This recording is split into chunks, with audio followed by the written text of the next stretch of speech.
Have you ever wondered what the world might look like in 2050? Did you ever consider that the number of cancer cases might skyrocket by a staggering 77%? A prediction by the World Health Organization paints a grim picture of the future, where new cancer cases globally are expected to leap from 20 million in 2022 to over 35 million by 2050. This represents a shocking increase of 77%. Several factors contribute to this anticipated surge in cancer cases. The usual suspects are tobacco, alcohol, obesity, and air pollution. These lifestyle-related factors have been causing havoc in high-income countries for years, and unfortunately, they're now making their presence felt in low-income countries as well. Lung cancer, propelled by smoking, holds the dubious honor of being the most common type of cancer globally, especially among men. For women, breast cancer is the most prevalent. However, it's not just these cancers that are causing concern. The rising tide of cancer is a global issue that threatens to engulf us all if left unchecked. The situation is particularly dire in low-income countries. These nations are ill-equipped to handle the growing number of cancer cases due to a lack of resources for early detection, appropriate treatment, and prevention. As a result, the cancer burden is expected to disproportionately affect these countries, exacerbating an already challenging health crisis. It's a sobering thought, isn't it? But it's not all doom and gloom. There's a silver lining to this dark cloud. The International Agency for Research on Cancer emphasizes that these risk factors can be mitigated with lifestyle changes and increased investment in early diagnosis, prevention, and palliative care.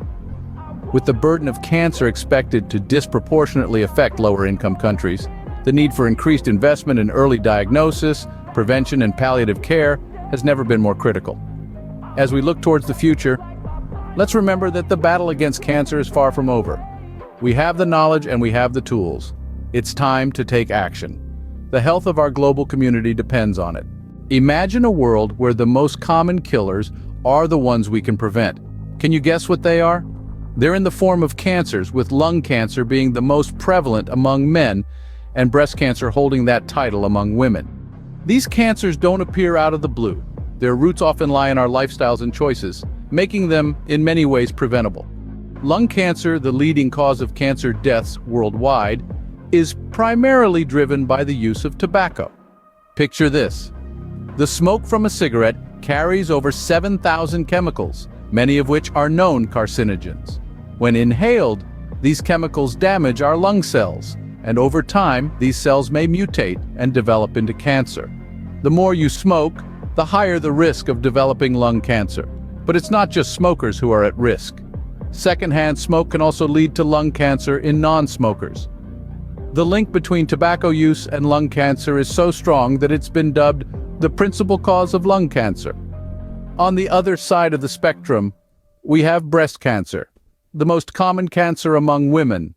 While the causes of breast cancer can be complex and multifaceted, encompassing genetic, environmental, and lifestyle factors, it's clear that certain choices can reduce the risk. Regular exercise, a healthy diet, limiting alcohol, and avoiding tobacco can all play a part in prevention. So we find ourselves in a world where these silent killers, these most common forms of cancer, are in many ways preventable. This knowledge is power, but only if we act on it. While we have made significant strides in battling these diseases, there is still much work to be done, especially in the fight against the global smoking epidemic. What if I told you that half of all cancer deaths worldwide could be prevented? Would you believe me? That's right. Prevention holds a staggering potential in the fight against cancer. Let's talk about lifestyle changes, the silent warriors in our arsenal against this disease. Quitting smoking, reducing alcohol intake, and staying physically active might sound like common health advice, but their impact on cancer prevention is immense. Consider this. Tobacco use alone is responsible for 1 in 4 cancer deaths. That's approximately 2.6 million lives lost each year to a preventable cause. By simply stubbing out the cigarette, you're already reducing your risk significantly. Alcohol isn't innocent either. Regular and excessive consumption can lead to various types of cancer, including breast, mouth, throat, esophagus, and liver cancer. Moderation is key here. Now on to physical activity. Regular exercise not only keeps your heart healthy and your waistline in check, but it also lowers your risk of certain types of cancer. This includes breast, colon, and lung cancer. So put on those running shoes and get moving. But lifestyle changes are only one side of the prevention coin.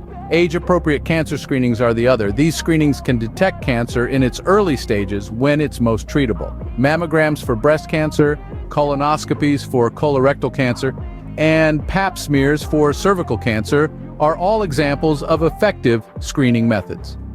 Talk to your doctor about which screenings are right for you. Remember, these screenings are not just for people with symptoms, they're for everyone. Now I want to leave you with this thought. Prevention offers the most cost-effective and sustainable strategy for cancer control. It's time we all took it more seriously.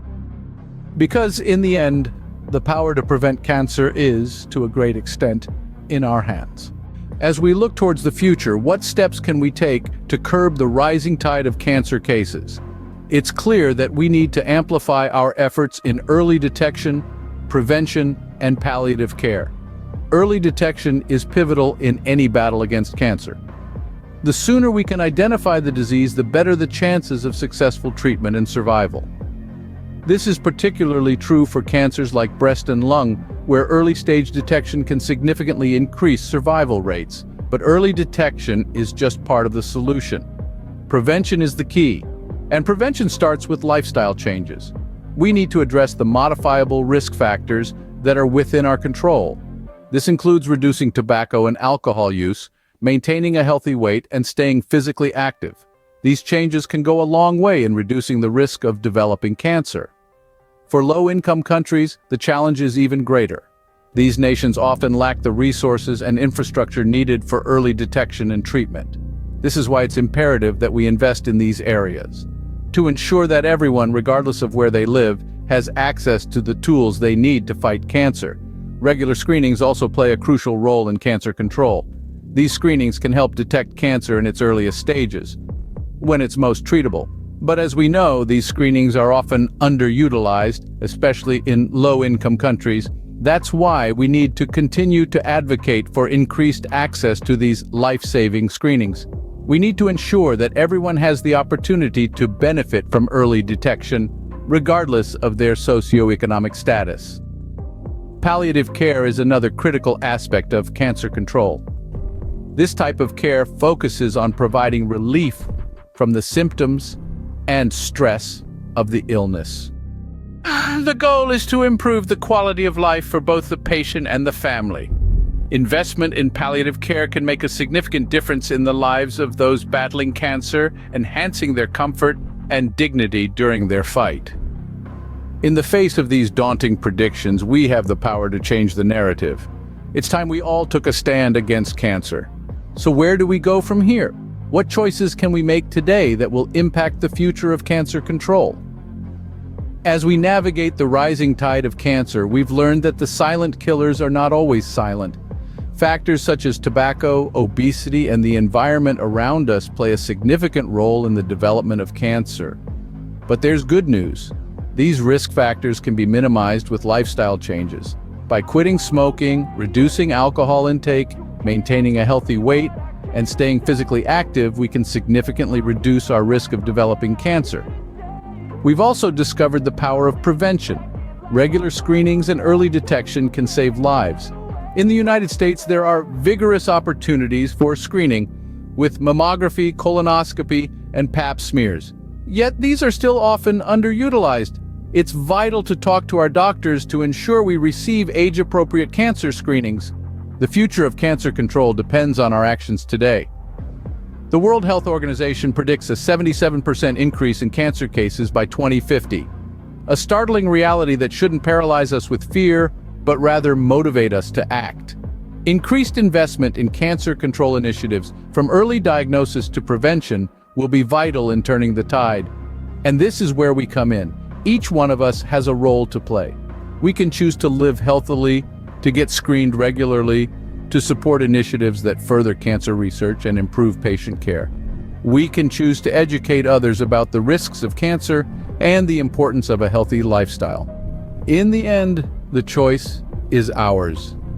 We can choose to be part of the solution or part of the problem. Let's choose wisely.